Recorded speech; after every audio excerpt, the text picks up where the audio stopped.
Democratic Party overall just doesn't have the juice. They don't have the interest in making these sorts of changes, even if it's like genuinely beneficial for I will have prospects. the war. Let's see what the RFK tightening looks like with our boy Steve Kornacki. Mean with just 74 days until Election Day. All right, well, we know, obviously, expecting a close election in November, so a development like Kennedy dropping out of this race could be significant. Look, he was polling. Let's take you through the history of this. We're going to start here. This is when Biden was still the candidate, pre-Harris as the Democratic candidate. And this is an average of all the national polls. So just before Joe Biden dropped out, on average, in a three-way race that included RFK, you see Trump was leading Biden. Kennedy was sitting there at 9.2% on average. And it was a lead there of 3.5 points. Donald Trump was leading Joe Biden. Now, Biden gets out of the race. Harris gets in the race, and that's been a little bit more than a month now.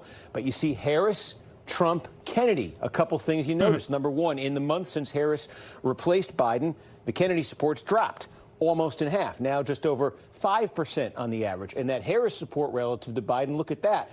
That's gone up significantly, almost 7.5 points. The Trump support is more level, only up about a point right there. So you could see Harris actually pulling into the lead here over Trump in the three-way now since he became the candidate. And here's where it gets interesting.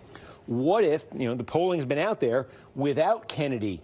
What if RFK voters are just anti-Trump and they go Harris? No. RFK was eating more Trump voters than Kamala Harris voters, because they would do dual matchups, Harris versus Trump, and they would do triple matchups with Kennedy on the ticket. And in every single one, in almost every single state race, Kennedy was eating more Trump supporters than Harris supporters. What does it look like, Harris versus Trump? And here you can see it. Harris still leads, but it gets tighter. Look, in a three-way race with Kennedy, Harris's margin over Trump is 2.7 points.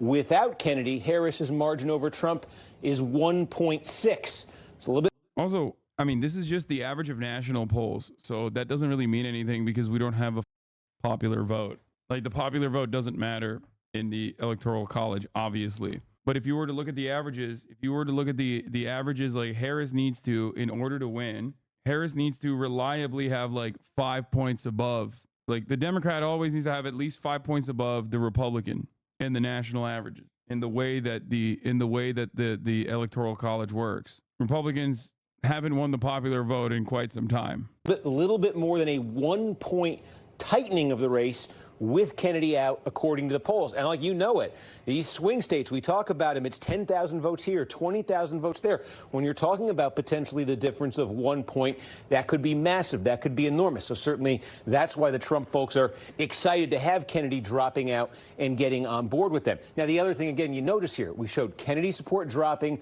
We see Harris rising relative to Biden. There's a relationship there. I want to show you two groups here. Two major groups where Kennedy has lost the most support since Harris got in the race. Latinos. Kennedy. Last time Republican won the popular vote was Bush.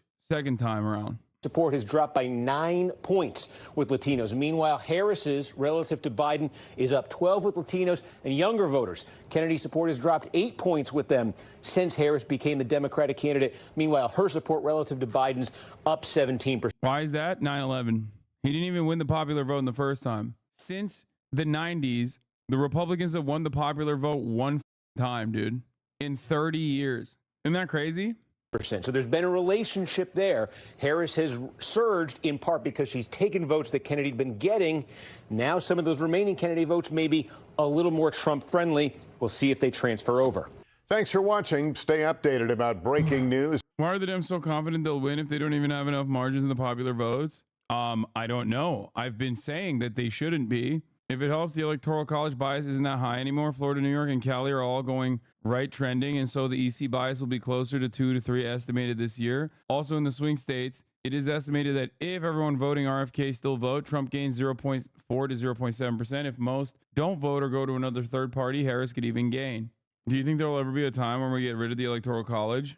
Yes, there could be, but it would be entirely dependent on like if the Democrats kept like gaining major victories in like college educated whites, okay, and then they started winning the Electoral College despite having like less votes than the Republicans somehow, only then would the Republicans advocate to abolish the Electoral College and would successfully destroy the Electoral College, as a matter of fact.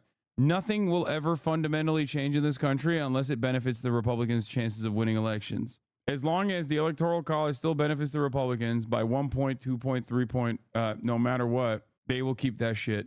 Because Democrats, as you've probably figured out by now, never, ever, ever make changes that are beneficial for them or beneficial for democracy. They only run scared against the scary Republican Party. That's all it is. Stronger than it has ever been before. And if you relied on Kamala, there would be no auto industry. Within 3 years, you'll never make another car.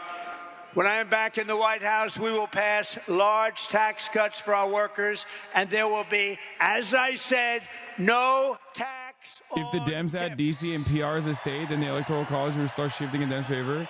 That would never happen for that reason.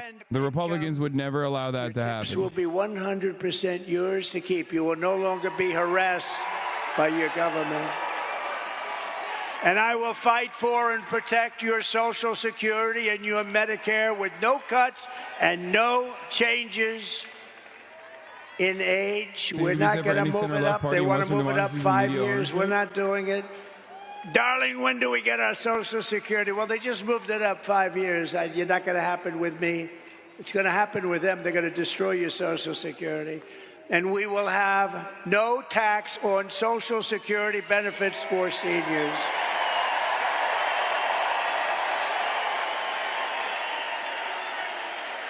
They destroyed our seniors and everyone else with their horrible inflation. You only And need then they 50 give you- plus 1 Senate votes to add a state. Dems can do it, but they won't. Dude, I'm telling you, it'll never happen. Just like they could have passed a federal increase of minimum wage to $15 with the budget reconciliation, but the Senate parliamentarian said no. And then they could have just went back to the Senate parliamentarian and been like, yeah, you're going to say yes to this, or we're going to fire you and appoint a new Senate parliamentarian who will play ball. Republicans had done that in the past, by the way, but instead they were like, oops, I guess we can't do anything. There's also the rotating villain in the Democratic Party as well. Democratic Party overall just doesn't have the juice. They don't have the interest in making these sorts of changes, even if it's like genuinely beneficial for I will future have the prospects. war. We will defend the Second Amendment, and we're going to restore. Those people don't allow it. The fake news doesn't allow it. We will restore free speech in our country, and we will secure our elections, Mr. Congressman. Everyone will entering the prosper. discourse, or are you too Every afraid? family Oh, will God. thrive. So get your friends, get your family, register, volunteer, and get out to vote. We want a landslide that is too big, too rigged, too big, too rigged. Right? Right, Deb?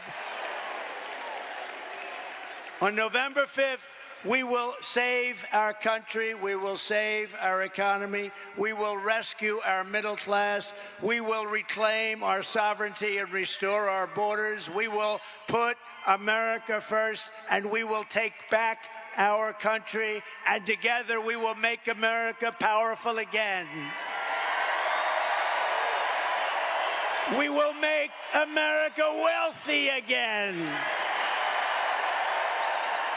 We will make America strong again, so strong. We will make America proud again.